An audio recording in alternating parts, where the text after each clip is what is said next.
ಎಲ್ರಿಗೂ ನನ್ನ ನಮಸ್ಕಾರಗಳು. ವೇದವಾಸ ವೈಬ್ಸ್ ಚಾನಲ್ಗೆ ಸ್ವಾಗತ ಸುಸ್ವಾಗತ. ಇವತ್ತೇನು ವಿಶೇಷ ಅಂತ ಹೇಳಿ ಕೇಳೋ ಹಂಗೆ ಇಲ್ಲ ನೋಡ್ರಿ. ಯಾಕಂದ್ರೆ ಇವತ್ತು ಆಷಾಢ ಮಾಸದ 4ನೇ ಶುಕ್ರವಾರ. ಆಷಾಢ ಮಾಸದ 4ನೇ ಶುಕ್ರವಾರ ಕಾಮಾಕ್ಷಿ ದೇವಿ ಆರಾಧನೆ ಮತ್ತು ಲಕ್ಷ್ಮೀ ಪೂಜೆ. ಇವತ್ತು ನೋಡ್ರಿ, ಶಿವಶಕ್ತಿಯ ಸ್ವರೂಪವಾದ ಕಾಮಾಕ್ಷಿ ದೇವಿಯನ್ನು ಆರಾಧಿಸಲಾಗ್ತದೆ. ಅಂದರೆ ಲಕ್ಷ್ಮೀ ಪೂಜೆ, ಲಕ್ಷ್ಮೀನಾರಾಯಣರ ಪೂಜೆ. ಇನ್ನು ಕೊನೆಯ ಆಷಾಢ ಶುಕ್ರವಾರದಂದು ಲಕ್ಷ್ಮಿಯನ್ನು ಆರಾಧಿಸುವುದರಿಂದ ನಮ್ಮ ಈಡೇರಿಕೆಗಳು ಅಂದರೆ ಬೇಡಿಕೆಗಳು ಈಡೇರ್ತಾವ ಅಂಥೇಳಿ ನಂಬಿಕೆ ಅದ. ಅದಕ್ಕೆ ನಾವು ಮನೆ ಹೆಣ್ಮಕ್ಳು ಏನಿರ್ತೀವಲ್ಲ, ಲಘುನೆ ಎದ್ದು ಥಳಿ ರಂಗೋಲಿ ಸ್ನಾನ ಇವೆಲ್ಲ ಮುಗಿಸಿ ಭಕ್ತಿಯಿಂದ ಪೂಜೆ ಮಾಡಿ ಬೇಡ್ಕೊಂಡ್ರೆ ಎಲ್ಲ ಇಷ್ಟಾರ್ಥಗಳು ನೆರವೇರ್ತಾವ. ಕುಟುಂಬದಲ್ಲಿ ನೆಮ್ಮದಿ, ಸಂತೋಷ, ಐಶ್ವರ್ಯ, ಸಕಲ ಸಂಪತ್ತು ಎಲ್ಲ ದೇವಿ ನಮಗೆ ಕರುಣಿಸ್ತಾಳ ಅಂಥೇಳಿ ಅದರಿ. ಈ ದಿನ ವ್ರತ ಮಾಡುವವರು ದೇವಿ ಮೂರ್ತಿಯನ್ನು ಅಲಂಕರಿಸಿ ಅಥವಾ ಫೋಟೋ ಅಲಂಕಾರ ಮಾಡಿ ಸ್ತೋತ್ರಗಳನ್ನು ಹೇಳಿ ಮುತ್ತೈದೆಯರು ಮನೆಗೆ ಬಂದ ಮುತ್ತೈದೆಯರಿಗೆ ತಾಂಬೂಲ ಸಮೇತ ಅರಿಶಿನ ಕುಂಕುಮ ಮತ್ತು ದಕ್ಷಿಣೆ ಕೊಟ್ಟು ಆಶೀರ್ವಾದವನ್ನು ಪಡಿತಾರೆ ಅಂತ ಹೇಳದ. ಇನ್ನಂತೂ ನೆಕ್ಸ್ಟ್ ಶ್ರಾವಣ ಶುಕ್ರವಾರನೇ ಬರ್ತದೆ. ಗೌರಿ ಕೂಡಿಸೋರು ಮನೆ ಒಳಗೆ ಪದ್ಧತಿ ಇದ್ದವ್ರು ಗೌರಿ ಕೂಡಿಸ್ತಾರೆ, ಲಕ್ಷ್ಮೀ ಪೂಜೆ ಮಾಡ್ತಾರೆ. ಮತ್ತು ವಾರಕ್ಕೊಂದೊಂದು ಇನ್ನು ಸ್ವೀಟ್ ನೋಡ್ರಿ. ಇನ್ನು ಭಕ್ರಿನೇ ಅಪರೂಪ. ಆಷಾಢ ಮಾಸ ಮುಗೀತು ಅಂತಂದ್ರೆ ಭಕ್ರಿ ಶ್ರಾವಣ ಮಾಸದೊಳಗೆ ಭಾಳ ಅಪರೂಪ ಇರ್ತದೆ, ಹೌದಿಲ್ರಿ? ಇವತ್ತು ನೋಡ್ರಿ, ಒಂದು ಸಿಂಪಲ್ ಆದ ರಂಗೋಲಿ ಹಾಕೋತ ಒಂದು ಸಣ್ಣ ಮುಂಜಾನೆಯ ಮಾತನ್ನ ಕೇಳೋಣ್ರಿ. ಈ ಅಮೃತ ವಚನ ಎಷ್ಟು ಚಂದ ಅದ ನೋಡ್ರಿ. ಮಾತನಾಡಿದಂತೆ ಜೀವಿಸಲಾಗುವುದಿಲ್ಲ, ಮಾತನಾಡಿದಂತೆ ಜೀವಿಸಲಾಗುವುದಿಲ್ಲ, ಬರೆದಿಟ್ಟಂತೆ ಬದುಕಲೂ ಆಗುವುದಿಲ್ಲ, ಬರೆದಿಟ್ಟಂತೆ ಬದುಕಲೂ ಆಗುವುದಿಲ್ಲ. ನಮ್ಮಿಂದ ಬೇರೆಯವರಿಗೆ ತೊಂದರೆಯಾಗದಂತೆ ಬದುಕಿದರೆ ಸಾಕು, ಅದೇ ಸಂತೃಪ್ತ ಬದುಕು. ಖರೆ ಅದ ನೋಡ್ರಿ. ನಾವು ಇನ್ನೊಬ್ಬರಿಗೆ ತೊಂದರೆ ಕೊಡಲಾರ್ದೆ ಬದುಕಿದರೆ ಸಾಕು, ಅದೊಂದು ಬಹಳ ಒಂದು ಸ್ಯಾಟಿಸ್ಫ್ಯಾಕ್ಟ್ರಿ ಲೈಫ್ ಅಂತ ಏನಂತೀವಿ, ಹಂಗೆ ಜೀವನ ಸಾರ್ಥಕ ಆಗ್ತದೆ ನೋಡ್ರಿ. ಮತ್ತು ನಮ್ಮಿಂದ ಎಷ್ಟು ಜನರಿಗೆ ಒಳ್ಳೆಯದು ಮಾಡಲಿಕ್ಕೆ ಆಗ್ತದೋ ಮಾಡುವುದು, ಆಗಲಿಲ್ಲ ಬಿಟ್ಬಿಡೋದು, ನಮ್ಮಷ್ಟಕ್ಕೆ ನಾವಿರೋದು. ಹೌದಿಲ್ರಿ?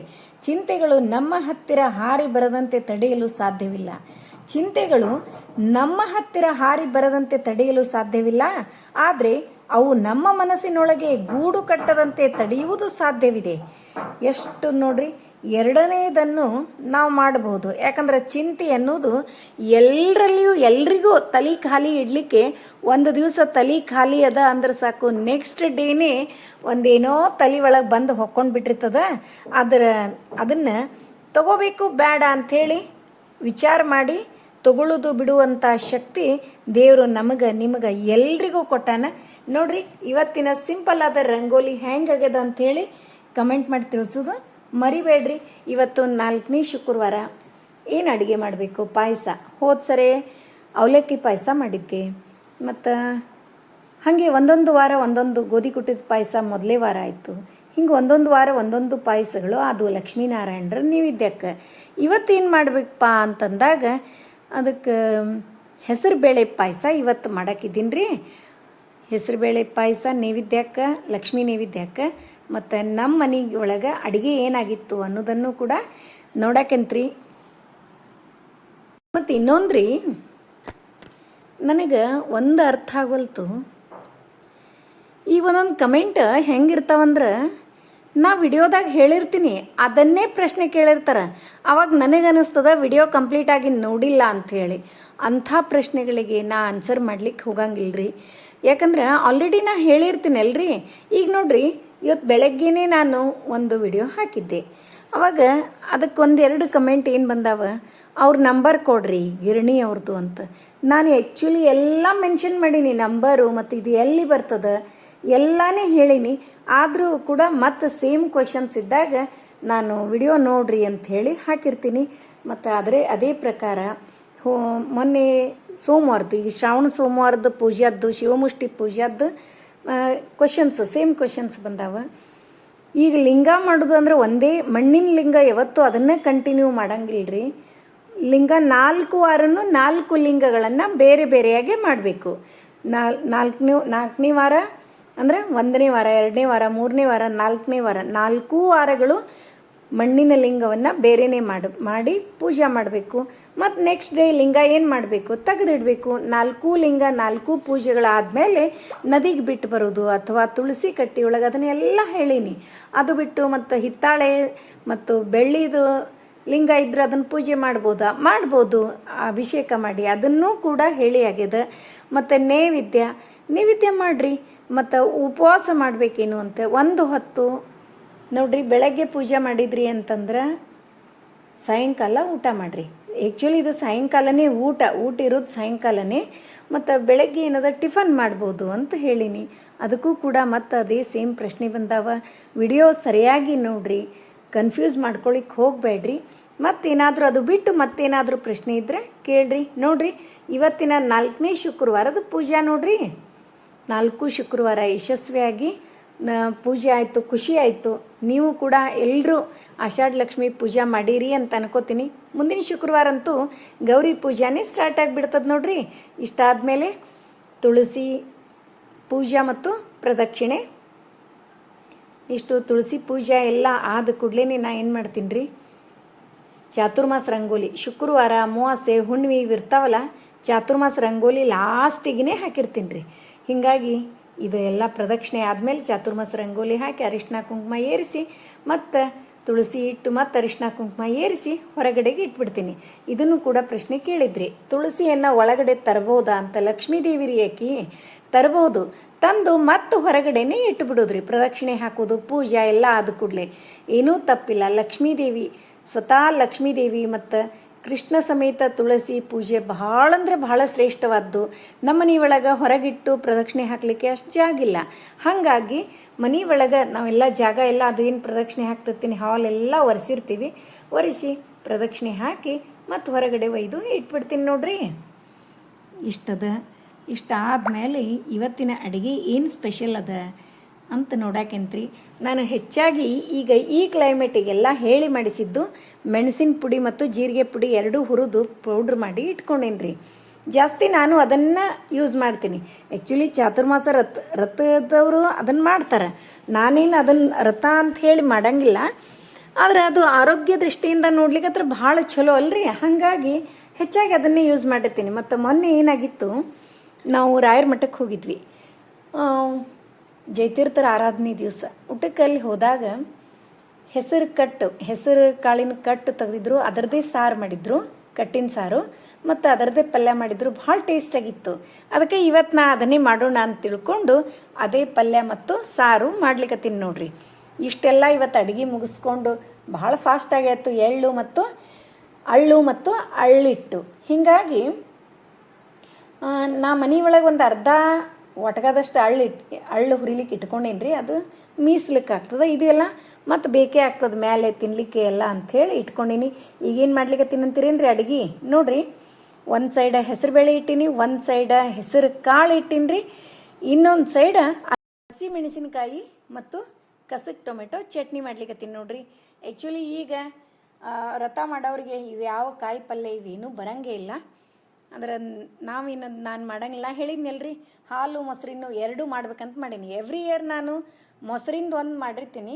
ಆದರೆ ಈ ವರ್ಷ ಹಾಲು ಮತ್ತು ಮೊಸರಿಂದು 2 ಮಾಡ್ಬೇಕಂತ ಹೇಳಿ ಅಂದ್ಕೊಂಡೀನಿ. ಹಿಂಗೆ ಒಂದೊಂದು ವರ್ಷ ಒಂದೊಂದು ಮಾಡ್ಕೋತ ಹೋಗಿ ಮತ್ತು 4 ಮಾಡಲಿಕ್ಕೆ ಸ್ಟಾರ್ಟ್ ಮಾಡಿಬಿಡೋದು. ಅಂದರೆ ಹೆವಿ ಆಗಂಗಿಲ್ಲ. ಅದಕ್ಕೆ ಏನು ಅಡುಗೆ ಮಾಡಲಿಕ್ಕೆ ಈಗ ಏನು ಮಾಡ್ತೀನಿ, ಜಾಸ್ತಿ ಮೆಣಸು ಮತ್ತು ಜೀರಿಗೆದ್ದೇನು ಮಸಾಲೆ ಪುಡಿ ಮಾಡಿಟ್ಕೊಂಡೇನಿಲ್ಲ ಅದನ್ನೇ ಜಾಸ್ತಿ ಹಾಕಿರ್ತೀನಿ. ಮತ್ತು ಎಲ್ಲರೂ ತಿನ್ಬೇಕಲ್ರಿ. ಅದಕ್ಕೆ ಈಗ ಒಂದು ಸಪ್ರೇಟ್ ಮಾಡ್ಕೊಳ್ಳಿಕ್ಕೆ ಆಗಂಗಿಲ್ಲ. ಯಾಕಂದ್ರೆ ನಮಗೆ ಇಷ್ಟು ಟೈಮಿಗೆ ಇಷ್ಟು ಆಗಬೇಕು ಅಂತದ. ನೋಡೋಣ, ಮತ್ತು ನೆಕ್ಸ್ಟ್ ಇಯರ್ ಮತ್ತೊಂದು ಆ್ಯಡ್ ಮಾಡೋಣ. ಅಂದರೆ 4 ತಿಂಗಳುಗಳ ವ್ರತ ಮಾಡಲಿಕ್ಕೆ ನಾನು ಕೂಡ ಟ್ರೈ ಮಾಡ್ತೀನಿ. ಈಗ 3 ಒಲಿ ಅಂತೂ ಬ್ಯುಸಿ ಆಗ್ಯಾವ. ಈಗೇನದ ಕಣಕ ನಾದಿ ಇಟ್ಕೋತೀನಿ ಚಪಾತಿ ಮಾಡಲಿಕ್ಕೆ. ಸ್ವಲ್ಪ ಉಪ್ಪು ಮತ್ತು ಎಣ್ಣೆ ಚೂರು ಅರಿಶಿನ ಪುಡಿ ಹಾಕಿ ನೀರು ಹಾಕಿ ಚೆಂದಾಗಿ ನಾದಿ ಇಟ್ಕೊಂಡೆ ಅಂತಂದ್ರೆ ಒಂದು 2 ನಿಮಿಷ ಬಿಟ್ಟು ಚಪಾತಿ ಸ್ಟಾರ್ಟ್ ಮಾಡ್ತೀನಿ. ಆ್ಯಕ್ಚುಲಿ ಒಂದು 20ರಿಂದ 25 ನಿಮಿಷರೇ ಹಿಟ್ಟು ನೆನಿಬೇಕು, ಅರ್ಧ ಗಂಟೆವರೆಗೂ. ನಮ್ಗೆ ಅಷ್ಟೋ ತನಕ ನಿಂದಿರ್ಲಿಕ್ಕಂತೂ ಟೈಮ್ ಇರಂಗಿಲ್ಲ. ಈಗೇನದ ಚಟ್ನಿಗೆ ಹಸಿಮೆಣಸಿನ್ಕಾಯಿ, ಕಸಕ್ ಟೊಮೆಟೊ, ಅದರೊಳಗೆ ನಾನು ಆಮೇಲೆ ನೆಲ್ಲಿಕಾಯಿನೂ ಹಾಕ್ತೀನಿ ರೀ ಒಂದೆರಡು. ಈಗ ಹುರಿದದ್ದು ಶೇಂಗಾ ಹಾಕಿ ತೆಗೆದುಬಿಡ್ತೀನಿ. ಇದೆಲ್ಲ ಆರಿದ ಮೇಲೆ ಈಗ ಇದ್ರೊಳಗೇನದ ಸ್ವಲ್ಪ ಬೆಲ್ಲ, ಉಪ್ಪು ಇಷ್ಟು ಹಾಕಿ ಮಿಕ್ಸಿ ಮಾಡ್ತೀನಿ. ಆರಿದ ಮೇಲೆ ಮಿಕ್ಸಿ ಮಾಡ್ತೀನಿ. ಈಗ ಆ ಜಾಗ ಒಲಿ ಖಾಲಿ ಆತ್ಲ, ಅಲ್ಲಿ ಅನ್ನಕ್ಕೆ ಇಡ್ತೀನಿ ರೀ. ಕೆಂಪು ಅಕ್ಕಿ ಅವ ಮನೆಯೊಳಗೆ, ಅವೇ ಜಾಸ್ತಿ ಅವ ತಂದಿಟ್ಟಿದ್ದು. ಹೀಗಾಗಿ ಬ್ರೌನ್ ರೈಸ್ ಬೇರೆ, ಕೆಂಪು ಅಕ್ಕಿ ಬೇರೆ. ಅದಕ್ಕೆ ಬ್ರೌನ್ ರೈಸ್ ರೀ ಇವು. ಬ್ರೌನ್ ರೈಸ್ ಇಡ್ಲಿಕ್ಕತ್ತೀನಿ ಅನ್ನಕ್ಕೆ. ಇಷ್ಟು ಅಡುಗೆ ಅಂತೂ ನಡ್ದದ. ಮತ್ತು 4 ಒಲಿ ಬಂದಾಗಿಂದ ಖರೆ ಹೇಳ್ತೀನಿ ರೀ, ಅಡುಗೆ ಮಾತ್ರ ಭಾಳ ಫಾಸ್ಟಾಗಿ ಆಗ್ತದೆ. ಯಾಕಂದ್ರೆ ಪಲ್ಯ ಹುಳಿ ಇಂಥವು ಮಾಡೋ ಇರ್ತಾವಲ್ಲ, ಒಂದೊಂದು ಒಲಿ ಮೇಲೆ ಮಾಡಿಬಿಡ್ತೀನಿ ರೀ. ಮತ್ತು ಚಪಾತಿ ಕೈ ಹಿಡಿಯೋ ಇರ್ತಾವಲ್ಲ, ಇನ್ನೊಂದು ಒಲಿ ಹಿಡ್ಕೊಂಡು ನಿಂತ್ಬಿಡುದು ನೋಡ್ರಿ, ಅವಾಗ ಫಾಸ್ಟಾಗಿ ಎಲ್ಲ ಆಗ್ತವೆ ನೋಡ್ರಿ. ಹೆಸರು ಬೇಳೆ ಕುದ್ದಾವ. ಇದ್ರೊಳಗೆ ರುಚಿಗೆ ತಕ್ಕಷ್ಟು ಸ್ವಲ್ಪ ಬೆಲ್ಲ ಹಾಕಿ ಚೆಂದಾಗಿ ಮಿಕ್ಸ್ ಮಾಡಿ ಒಂದು ಕುದಿಸಿ ತೆಗೆದುಬಿಟ್ರೆ ಮಸ್ತ್ ಟೇಸ್ಟಿಯಾದ ಲಕ್ಷ್ಮೀನಾರಾಯಣರಿಗೆ ಇಷ್ಟವಾದ ಹೆಸರುಬೇಳೆ ಪಾಯಸ ರೆಡಿ ಆಗ್ತದೆ ನೋಡ್ರಿ. ಮತ್ತು ಹೆಸರು ಕಾಳು ಕುದಿಲಿಕತ್ತಾವ, ತೆಗೆದು ಕಟ್ಟಿನ ಸಾರು ಮಾಡ್ತೀನಿ. ಒಂದು ಹೆಸರು ಕಾಳು ಪಲ್ಯ ಮಾಡ್ತೀನಿ. ಭಾಳ ಸಿಂಪಲ್ಲಾಗಿ ಅದ. ಈಗ ಚಟ್ನಿ ಒಂದು ಮಿಕ್ಸಿ ಮಾಡಿ ತೆಗೆದೆ ಅಂದ್ರೆ ಒಗ್ಗರಣೆ ಮಾಡ್ಲಿಕ್ಕತ್ತೀನಿ ಅಂದ್ರೆ ಹೋಲ್ಸೇಲ್ ಒಗ್ಗರಣೆ. ಒಂದು ಚಟ್ನಿಗೂ ಆಗಬೇಕು, ಸಾರಿಗೂ ಆಗಬೇಕು, ಪಲ್ಯಕ್ಕೂ ಆಗಬೇಕು. 3 in 1 3 ಸೇರಿಸಿ ಒಂದು ಒಗ್ಗರಣೆ ಮಾಡಿ ತೆಗೆದುಬಿಡ್ತೀನಿ ನೋಡ್ರಿ. ಮತ್ತು ಇನ್ನೂ ಒಂದು, ನಿಮ್ಮ ಮಕ್ಕಳು ಹಾಡ್ತಾರಲ್ಲ, ವರವ ಕೊಡ ತಾಯಿ ವರವ ಕೊಡ, ಆ ಹಾಡ ಸಪ್ರೇಟಾಗಿ ಹಾಕ್ರಿ ಅಂತೇಳಿ ಒಂದು 2ರಿಂದ 3 ಕಮೆಂಟ್ಸ್ ಬಂದವ.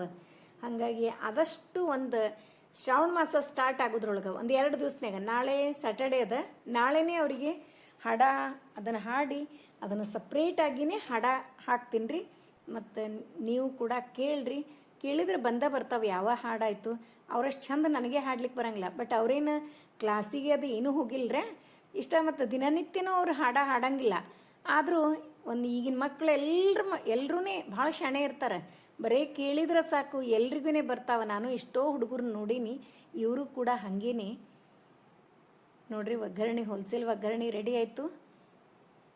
ಈಗ ಕಟ್ಟಿನ ಸಾರ ಆ ಕಡೆ ಸೈಡ್ ಲಾಸ್ಟ್ ಒಲಿ ಮೇಲೆ ಮಾಡ್ಲಿಕತ್ತೀನಿ. ಅದಕ್ಕೊಂದಿಷ್ಟು ಒಗ್ಗರಣೆ ಹಾಕಿದೆ, ಮತ್ತು ಚಟ್ನಿಗಿಷ್ಟು ಒಗ್ಗರಣೆ ಹಾಕಿದೆ, ಒಂದಿಷ್ಟು ಒಗ್ಗರಣೆ ಉಳಿಸ್ತೀನಿ. ಈಗ ಹೆಸರು ಕಾಳಿನ ಕಟ್ಟು ತೆಗೆದು ಇದರೊಳಗೆ ಪಲ್ಯ ಹಾಕಿ ಮಸಾಲೆ ಹೇಳಿದ್ನಲ್ರಿ, ಮೆಣಸು ಮತ್ತು ಜೀರಿಗೆದ್ದು ಮಸಾಲೆ ಪುಡಿ ಹಾಕಿ ಚೆಂದಾಗಿ 1-2 ಕುದಿಸಿ ತೆಗೆದುಬಿಡ್ತೀನಿ. ಮಸ್ತ್ ಟೇಸ್ಟಿಯಾದ ಹೆಸರು ಕಾಳು ಪಲ್ಯನೂ ರೆಡಿ ಆಗ್ತದೆ. ನೋಡಿದ್ರಲ್ಲ ಇವತ್ತಿನ ವಿಡಿಯೋ ಮತ್ತು ಅಡುಗೆ ಎಲ್ರಿಗೂ ಇಷ್ಟ ಆಯಿತು ಅಂತ ಅನ್ಕೋತೀನಿ. ನಮ್ಮ ವಿಡಿಯೋಗಳು ನಿಮಗೆ ಇಷ್ಟ ಆದರೆ ಲೈಕ್ ಮಾಡಿರಿ, ಶೇರ್ ಮಾಡಿರಿ. ಹೊಸದಾಗಿ ನೋಡ್ಲಿಕ್ಕತ್ತವರು ನಮ್ಮ ವಿಡಿಯೋಸ್ ಇಷ್ಟ ಆದರೆ ಬಿಡ್ಲಿಕ್ಕೆ ಹೋಗಬೇಡ್ರಿ. ಲೈಕ್ ಮಾಡಿ, ಸಬ್ಸ್ಕ್ರೈಬ್ ಮಾಡಿರಿ. ಹಂಗೆ ಫ್ರೆಂಡ್ಸ್ ಆ್ಯಂಡ್ ರಿಲೇಟಿವ್ಸಿಗೆಲ್ಲ ಒಂದು ಚೂರು ಶೇರ್ ಮಾಡ್ತಿರಲ್ಲ. ಮತ್ತೆ ಮುಂದಿನ ವಿಡಿಯೋದಲ್ಲಿ ಸಿಗೋಣ. ಧನ್ಯವಾದಗಳು. ಈಗ ಚಪಾತಿ ಒಂದು ಮಾಡಿ ತೆಗೆದುಬಿಡ್ತೀನಿ ರೀ. ಲಾಸ್ಟ್ ಅಂದ್ರೆ ಚಪಾತಿ ಎಲ್ಲರ ಮನೆಯೊಳಗೂ ಹಂಗೆ ಅಂತ ಅನಿಸ್ತದೆ. ಯಾಕಂದ್ರೆ ಮೊದಲಿನಿಂದ ಬಂದದ್ದೇ ಅದು. ಭಕ್ರಿ ಮಾಡಲಿ, ಚಪಾತಿ ಮಾಡಲಿ, ಮೊದಲೆಲ್ಲ ಎತ್ತಡಿಗೆ ಮಾಡಿ ಇಟ್ಕೊಂಡು ಲಾಸ್ಟಿಗೆ ಕೈ ಹಿಡಿಯೋ ಅದಿಷ್ಟು ಮುಗೀತು ಅಂತಂದ್ರೆ ಅಡುಗೆ ಮುಗ್ದಂಗೆ ನೋಡ್ರಿ.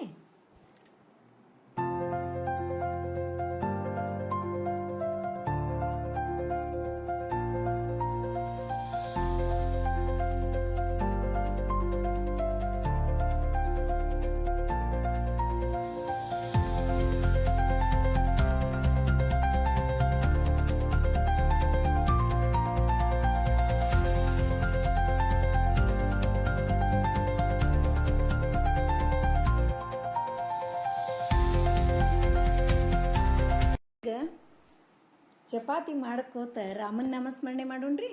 ಹಾಗೆ ರಾಮನ ನಾಮಸ್ಮರಣೆ ಮಾಡ್ಕೋತ ಚಪಾತಿ ಮಾಡಿಬಿಟ್ಟೋಣಂತ್ರಿ. ಎರಡೂ ಆಗ್ತದೆ. ಗೊತ್ತಿಲ್ಲದೆ ಅದು ಒಂದು ಎಕ್ಸ್ಟ್ರಾ ಮಸಾಲೆ ಅಂತೀವಲ್ಲ, ಅಷ್ಟು ರುಚಿಕಟ್ಟಾದ ಮಸಾಲೆ ಬಂದಂಗೆ ಆಗ್ಬಿಡ್ತದೆ, ಸೇರಿದಂಗೆ ಆಗ್ತದೆ.